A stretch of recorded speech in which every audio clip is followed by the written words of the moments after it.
Audio Jungle. Hello friends, আপনারা দেখছেন মিনতিয়া ইনফার্মার YouTube channel. মিনতিয়া ইনফার্মার YouTube চ্যানেলের পক্ষ থেকে আপনাদেরকে স্বাগত। আশা করি আপনারা সকলেই ভালো আছেন। আজ আবার একটি গুরুত্বপূর্ণ আপডেট ভিডিও নিয়ে আমি আপনাদের সামনে হাজির হয়েছি। তাই গুরুত্বপূর্ণ আপডেট ভিডিওটি জানতে হলে অবশ্যই ভিডিওটি স্কিপ না করে সম্পূর্ণ ভিডিওটি দেখতে থাকবেন। যে সমস্ত বন্ধুরা মাধ্যমিক বা উচ্চ মাধ্যমিকে পড়ছেন বা পাস করে বসে আছেন, তাদের জন্য কিন্তু আজকের এই ভিডিওটি অত্যন্ত গুরুত্বপূর্ণ হতে চলেছে। কারণ আপনারা যদি প্রতি মাসে 1500 টাকা করে বেকার ভাতা বা উৎসাহ ভাতা পেতে চান, তাহলে অবশ্যই ভিডিওটি স্কিপ না করে সম্পূর্ণ ভিডিওটি দেখতে থাকুন। বন্ধুরা, আপনারা সকলেই জানেন যে মাননীয় মুখ্যমন্ত্রী মমতা বন্দ্যোপাধ্যায় পশ্চিমবাংলার মানুষের জন্য একাধিক প্রকল্প সৃষ্টি করেছেন এবং সেগুলি বাস্তবায়িতও করেছেন। তারই মধ্যে একটি প্রকল্প আছে যুবশ্রী প্রকল্প। এই প্রকল্পের মাধ্যমে আপনারা 1500 টাকা করে বেকার ভাতা বা উৎসাহ ভাতা পেতে পারেন। বিশেষ করে যে সমস্ত ছেলে মেয়েরা মাধ্যমিক উচ্চ মাধ্যমিক পাশ করে বসে আছেন বা মাধ্যমিক উচ্চ মাধ্যমিকে পড়ছেন, তাদের জন্য কিন্তু এই প্রকল্পটি খুবই গুরুত্বপূর্ণ প্রকল্প। যদি আপনি এই প্রকল্পের সুবিধাটি নিতে চান, তাহলে অবশ্যই এমপ্লয়মেন্ট ব্যাংক বা যুবশ্রী প্রকল্পে নাম নথিভুক্ত করুন। নাম নথিভুক্ত করলেই কিন্তু আপনি পেয়ে যাবেন প্রতি মাসে 1500 টাকা করে বেকার ভাতা।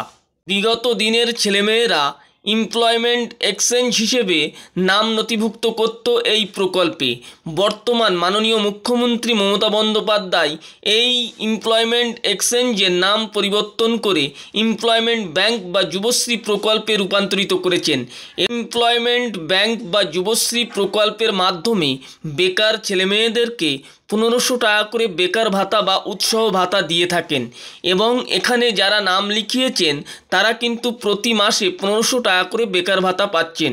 তাই যে সমস্ত বন্ধুরা এখনও পর্যন্ত এমপ্লয়মেন্ট ব্যাংক বা যুবশ্রী প্রকল্পে নাম নথিভুক্ত করেননি, তারা অতি দ্রুত এমপ্লয়মেন্ট ব্যাংক বা যুবশ্রী প্রকল্পে নাম নথিভুক্ত করুন। তাহলেই আপনি পেয়ে যাবেন প্রতি মাসে 1500 টাকা করে বেকার ভাতা বা উৎসাহ ভাতা।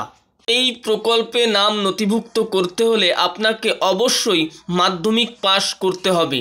মাধ্যমিক পাস করলেই কিন্তু আপনি প্রতি মাসে পেয়ে যাবেন 1500 টাকা করে বেকার ভাতা। তাই যে সমস্ত বন্ধুরা এখনও পর্যন্ত তাদের নাম এমপ্লয়মেন্ট ব্যাংক বা যুবশ্রী প্রকল্পে নথিভুক্ত করেননি, তারা অতি দ্রুত তাদের নামটি এমপ্লয়মেন্ট ব্যাংক বা যুবশ্রী প্রকল্পে নথিভুক্ত করুন। এমপ্লয়মেন্ট ব্যাংক বা যুবশ্রী প্রকল্পে নাম নথিভুক্ত করতে হলে আপনাকে অনলাইনের মাধ্যমে আপনার নাম নথিভুক্ত করতে হবে এবং আপনার নিকটবর্তী যে সাইবার ক্যাফ আছে সেখান থেকেই আপনি ফর্মটি ফিল আপ করতে পারবেন এবং সেই ফর্ম ফিল আপ করার পরে আপনার সমস্ত রকমের ডকুমেন্টস নিয়ে এমপ্লয়মেন্ট ব্যাংক বা যুবশ্রী প্রকল্পের যে নির্দিষ্ট অফিস আছে সেখানে আপনাকে জমা করতে হবে। জমা করার পরেই আপনি প্রতি মাসে পেয়ে যাবেন 1500 টাকা করে বেকার ভাতার টাকা।